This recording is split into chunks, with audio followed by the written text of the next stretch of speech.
নমস্কার বন্ধুরা, রান্নার ইচ্ছেতে আপনাদের স্বাগত। আজকে আমি আপনাদেরকে এই পোহা ভোলা মাছ তো সবাই চেনেন কি চেনেন না, যাই হোক, যে তাদের যেখানে যেটা বলে, আমাদের এখানে এই মাছগুলোকে পোয়া ভোলা বলে। এই পোয়া ভোলার রেসিপি আজকে আমি আপনাদের সঙ্গে শেয়ার করছি। দেখুন আমি কিভাবে এই পোয়া ভোলা করছি। আমি মাছগুলোকে ভালো করে ধুয়ে পরিষ্কার করে নিয়েছি। এবার আমি এতে নুন হলুদ মাখিয়ে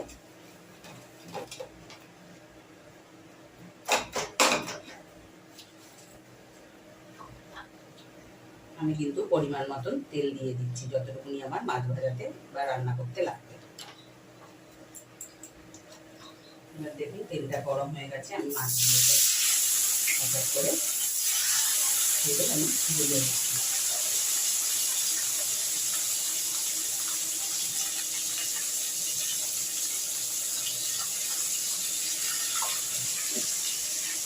দেখুন বন্ধুরা, আমার এক পিস করে ভাজা হয়ে গেছে। আমি আবার আর এক পিস করে উল্টে দিলাম।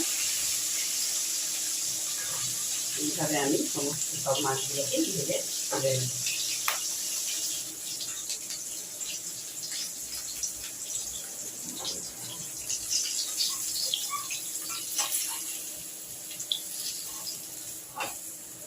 দেখুন মাছগুলো আমি এরকম করে ভেজে নিচ্ছি। আর দুটো মাছও আমি ওইভাবেই ভেজে নেব। এবার আমি ওই তেলেতেই এখন লম্বা লম্বা করে একটু আলু ভাজার থেকে একটু মোটা একটু আলু ভেজে নিয়েছি। এই মাছটা আমি আলু দিয়ে করছি।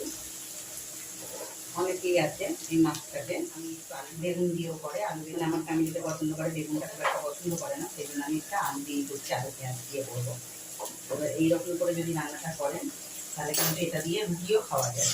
যারা মাছ দিয়ে রুটি খেতে পছন্দ করেন তারা কিন্তু মাছ দিয়ে রুটিও এইভাবে খেতে পারেন। এটা ভাত রুটি দুটোতেই খুব ভালো যায়। এবার আমি আলু ভাজতে ভাজতে আপনারা কে কোথা থেকে দেখছেন যদি একটু আমাকে কমেন্টে জানান, তাহলে আমার একটু ভালো লাগবে। আমি আপনাদের সঙ্গে আরও রান্না শেয়ার করব। আর আমার এই রান্নাটা পুরোটা আমার সঙ্গে থাকুন, আমার রান্নাটা পুরোটা দেখুন। আর কে কোথা থেকে দেখছেন আমি বারবারই বলছি এটা বলতে।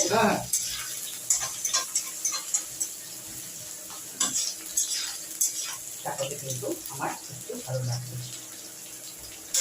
দেখুন ভাজা হয়ে গেছে। আমি আলুটাকে মাছের পাশে তুলে নিচ্ছি।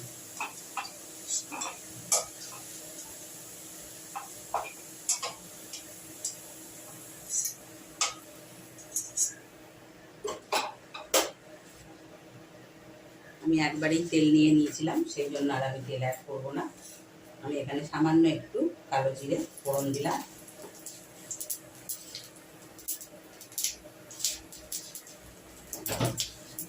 পুরো কাটরের বেরোনোর সঙ্গে সঙ্গে আমি এখানে দুটো পেঁয়াজ, মাঝারি সাইজের পেঁয়াজ, একটু ঝিরিঝিরি করে ছোটো ছোটো কিউব কিউব করে আমি কেটে নিয়েছি। আপনারা যদি এরকম না করেন ছোটো ছোটো ঝিরিঝিরি করে কেটে নিলেও হবে।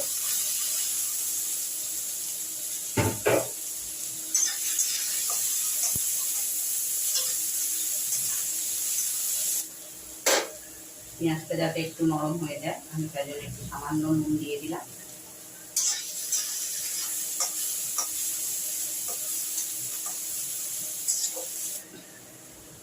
দেখুন আমার পেঁয়াজগুলো কিন্তু ভাজা হয়ে গেছে। আমি এবার এখানে এই ছোটো টিস্পুনের 1 টিস্পুন আদা বাটা আমি এখানে দিয়ে দিলাম।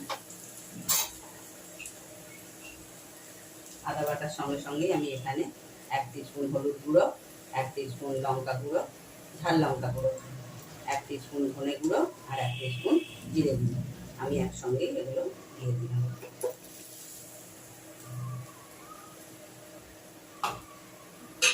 তার সাথে কিন্তু আমি একসঙ্গেই আমি একটা ছোট্ট টমেটোকে আমি কুচিয়ে রেখেছিলাম অর্ধেক। এখানে বেশি টক ভালো লাগবে না, সেই জন্য আমি অর্ধেক কুচিয়ে রেখেছিলাম দিয়েছি। আর আমি এখানে এবার সামান্য একটু জল অ্যাড করে আমি এখানে মশলাটা এবার আস্তে আস্তে আমি কষিয়ে নেব।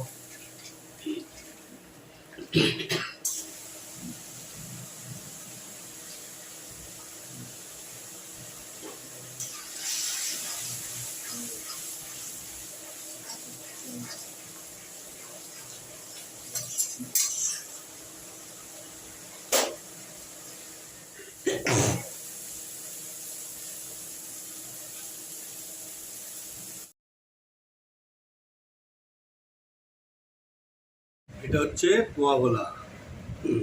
এটা পোয়া গোলা, এর টেস্টই আলাদা, একটু সরু মতন।